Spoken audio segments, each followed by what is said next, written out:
Эми сотрат аягында болгон нерсе жөн эле монтаж ал.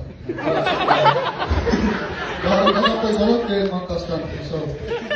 Анан Нуриза экөөбүз 5 жыл 10 айдан бери сүйлөшөбүз. Эми 6 жылдан болчу.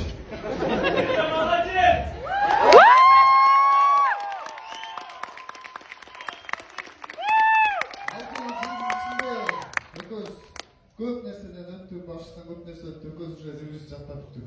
Эми жашообуздагы жаңы бир тепкичке кадам таштайлы.